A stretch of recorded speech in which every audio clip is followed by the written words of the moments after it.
ന്യായാധിപന്മാർ 5-ാം അധ്യായത്തിലെ വചനഭാഗങ്ങളാണ് നമ്മളിപ്പോൾ പഠിക്കുവാൻ പോകുന്നത്. ചോദ്യം 1. ന്യായാധിപന്മാർ അധ്യായം 5 എത്ര വാക്യങ്ങളുണ്ട്? എത്ര ശീർഷകങ്ങളുണ്ട്? ഉത്തരം 31 വാക്യങ്ങൾ, ഒരു ശീർഷകം. ദബോറയുടെ കീർത്തനം എന്നാണ് ആ ശീർഷകത്തിൻ്റെ പേര്. 2. വാക്യം 2 പ്രകാരം കർത്താവിനെ വാഴ്ത്തുവിൻ എന്ന് പറയുന്നത് എന്തുകൊണ്ടാണ്? ഉത്തരം നേതാക്കന്മാർ ഇസ്രായേലിനെ നയിച്ചതിനും ജനം തങ്ങളെ തന്നെ സന്തോഷത്തോടെ സമർപ്പിച്ചതിനും. 3. വാക്യം 3. രാജാക്കന്മാരെ കേൾക്കുവിൻ, ഡാഷ് ശ്രദ്ധിക്കുവിൻ, കർത്താവിന് ഞാൻ കീർത്തനം പാടും. ഉത്തരം രാജാക്കന്മാരെ കേൾക്കുവിൻ, പ്രഭുക്കന്മാരെ ശ്രദ്ധിക്കുവിൻ, കർത്താവിന് ഞാൻ കീർത്തനം പാടും. 4. ദബോറയുടെ കീർത്തനത്തിൽ ഭൂമി കുലുങ്ങിയതപ്പോൾ. ഉത്തരം കർത്താവ് സെയറിൽ നിന്ന് പുറപ്പെട്ടപ്പോൾ ഏദോം പ്രദേശത്തു നിന്ന് മുൻപോട്ട് നീങ്ങിയപ്പോൾ. 5. വാക്യം 5.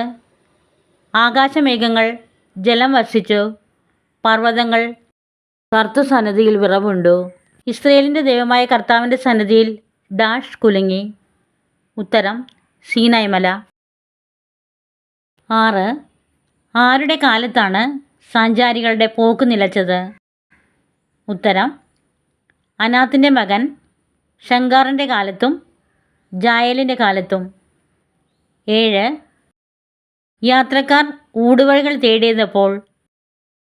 ഉത്തരം സഞ്ചാരികളുടെ പോക്ക് നിലച്ചപ്പോൾ. 8.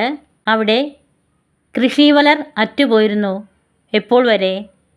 ഉത്തരം ദബോറ ഇസ്രയേലിൻ്റെ മാതാവായി തീരും വരെ. 9.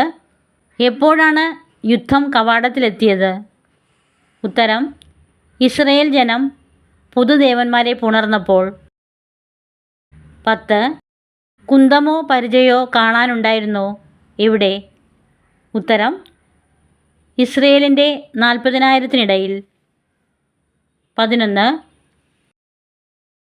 ദബോറയുടെ ഹൃദയം ആരിലേക്ക് തിരിയുന്നു എന്നാണ് വാക്യം 9 പറയുന്നത്? ഉത്തരം സേനാപതികളിലേക്ക്. 12. അവർ സസന്തോഷം തങ്ങളെ തന്നെ ജനങ്ങൾക്ക് വേണ്ടി സമർപ്പിച്ചല്ലോ. ആര്? ഉത്തരം സേനാപതികൾ. 13. നിങ്ങൾ ഇക്കാര്യം ഉദ്ഘോഷിക്കുവിൻ. ഏത് കാര്യം? ഉത്തരം സേനാപതികൾ സസന്തോഷം തങ്ങളെ തന്നെ ജനങ്ങൾക്ക് വേണ്ടി സമർപ്പിച്ചത്. 14. ആരോടൊക്കെയാണ് ഇക്കാര്യം ഉദ്ഘോഷിക്കുവാൻ ദബോറ പറയുന്നത്? ഉത്തരം ചെങ്കഴുതപ്പുറത്ത് സവാരി ചെയ്യുന്നവർ, മേൽത്തരം പരവതാനിയിലിരിക്കുന്നവർ, പാതകളിൽ നടന്നു നീങ്ങുന്നവർ. ഇങ്ങനെ 3 കൂട്ടരോടാണ് ഇക്കാര്യം ഉദ്ഘോഷിക്കുന്നത്. 15. ന്യായാധിപന്മാർ 5:11 ഡാഷിനോട് ചേർന്ന് അവർ കർത്താവിൻ്റെ വിജയം പ്രഘോഷിക്കുന്നു. ഉത്തരം തേക്കുപാട്ടോടെ. 16. തേക്കുപാട്ടോട് ചേർന്ന് അവർ കർത്താവിൻ്റെ വിജയം പ്രഘോഷിക്കുന്നത് ആരുടെ വിജയം കൂടിയാണ്? ഉത്തരം ഇസ്രയേലിലെ കൃഷിവലന്മാരുടെ വിജയം. 17. ന്യായാധിപൻ 5:11 പ്രകാരം പട്ടണവാതിക്കലേക്ക് അണിയണിയായി നീങ്ങിയതാര്? ഉത്തരം കർത്താവിൻ്റെ ജനം. 18. ഉണരൂ ദബോറ ഉണരൂ, ഗാനം ആലപിക്കൂ.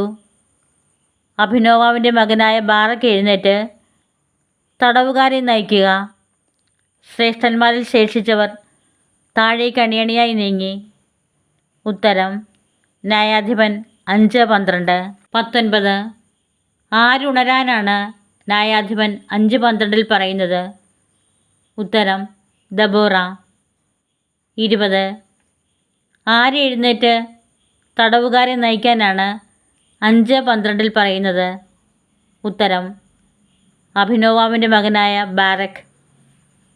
21. ന്യായാധിപൻ 5:12 പ്രകാരം ആരാണ് താഴേക്ക് അണിയണിയായി നീങ്ങിയത്? ഉത്തരം ശ്രേഷ്ഠന്മാരിൽ ശേഷിച്ചവർ. 22. കർത്താവിൻ്റെ ജനം ശക്തന്മാർക്കെതിരെ അണിയണിയായി ഇറങ്ങി വന്നു. ഉത്തരം ന്യായാധിപന്മാർ 5:13. 23. ആരെ അനുഗമിച്ചാണ് ഇസ്രയേൽ എഫ്രായിമിൽ നിന്ന് താഴ്വരയിലേക്ക് പുറപ്പെട്ടത്? ഉത്തരം ബെഞ്ചമിനെയും ബെഞ്ചമിൻ്റെ ബന്ധുക്കളെയും. 24.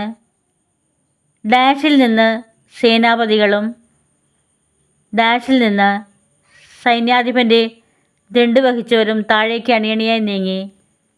ഉത്തരം മാഖീറിൽ നിന്നും സേനാപതികളും സെബുലൂണിൽ നിന്ന് സൈന്യാധിപൻ്റെ ദണ്ഡ് വഹിച്ചവരും. 25. സൈന്യാധിപന്മാർ 5:15 പ്രകാരം ആരാണ് ദബോറയുടെ കൂടെ വന്നത്? ഉത്തരം ഇസാക്കറിൻ്റെ പ്രഭുക്കന്മാർ. 26. ഇസാക്കർ ആർക്ക് വിശ്വസ്തനായിരുന്നു? ഉത്തരം ഇസാക്കർ ബാറക്കിനോട് വിശ്വസ്തനായിരുന്നു. 27. ആഴത്തിൽ ഹൃദയപരിശോധന നടത്തിയതെവിടെ? ഉത്തരം റൂബൻ ഭവനങ്ങളിൽ. 28. ആട്ടിൻപറ്റങ്ങളുടെ ഇടയിൽ അവയ്ക്കുള്ള കുഴൽവിളി കേൾക്കാൻ നിങ്ങൾ തങ്ങിയതെന്ത്? റൂബൻ ഭവനങ്ങളിൽ ആഴത്തിൽ ഹൃദയപരിശോധന നടന്നു. ഉത്തരം ന്യായാധിപൻ 5:16. 29. ദാൻ കപ്പലുകൾക്കൊപ്പം വസിച്ചതാര്? ഉത്തരം ഗിലെയാദ്. 30. ആഷേർ കടൽത്തീരത്ത് നിശ്ചലനായിരുന്ന് തുറമുഖങ്ങളിൽ താമസമുറപ്പിച്ചതാര്? ഉത്തരം ഗിലെയാദ്. 31. സ്വന്തം ജീവനെ മരണത്തിനേൽപ്പിച്ച ജനം? ഉത്തരം സെബുലൂൺ. 32. സൈന്യാധിപൻ 5:18. നഫ്താലിയും മരണം വരിച്ചു എവിടെ? ഉത്തരം യുദ്ധക്കളത്തിൽ. 33. എവിടെ വെച്ചാണ് കാനാൻ രാജാക്കന്മാർ പ്രത്യാക്രമണം നടത്തിയത്? ഉത്തരം താനാക്കിൽ മെഗിദ്ദോ ജലാശയത്തിനരികെ. 34. അവർക്ക് കൊള്ളയടിക്കാൻ വെള്ളി കിട്ടിയില്ല. ആർക്ക്? ഉത്തരം രാജാക്കന്മാർക്ക്. 35. കുതിച്ചു മുന്നേറുന്ന കീഷോൻ പ്രവാഹം അവരെ ഒഴുക്കിക്കളഞ്ഞു. ആരെ? ഉത്തരം രാജാക്കന്മാരെ. 36. കർത്താവിൻ്റെ സഹായത്തിന് വരാത്ത ആരെ ശപിക്കാനാണ് കർത്താവിൻ്റെ ദൂതൻ പറയുന്നത്? ഉത്തരം മെറോസിനെ. 37. കഠിനമായി ശപിക്കാൻ കർത്താവിൻ്റെ ദൂതൻ പറയുന്നു. ആരെ? ഉത്തരം മെറോസ് നിവാസികളെ. 38. എന്തു കാരണത്താലാണ് മെറോസ് നിവാസികളെ കഠിനമായി ശപിക്കാൻ കർത്താവിൻ്റെ ദൂതൻ പറയുന്നത്?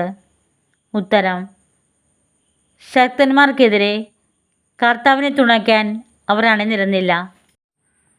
39. ന്യായാധിപന്മാർ 5:24 പ്രകാരം കൂടാരവാസികളിൽ ഏറ്റവും ധന്യയായവൾ? ഉത്തരം കേന്യനായ ഹേബറിൻ്റെ ഭാര്യ ജായേൽ. 40.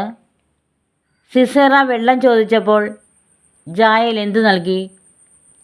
ഉത്തരം ജായേൽ പാൽ കൊടുത്തു. അവന് രാജകീയ താലത്തിൽ കട്ടത്തൈരും കൊണ്ടുവന്നു. 41. ജായേൽ എന്തുപയോഗിച്ചാണ് സിസേറയുടെ തല തകർത്തത്? ഉത്തരം മരയാണിയും ചുറ്റികയും. 42. ന്യായാധിപന്മാർ 5:28 പ്രകാരം കിളിവാതിലിലൂടെ എത്തി നോക്കിയതാര്? ഉത്തരം സിസേറയുടെ അമ്മ. 43.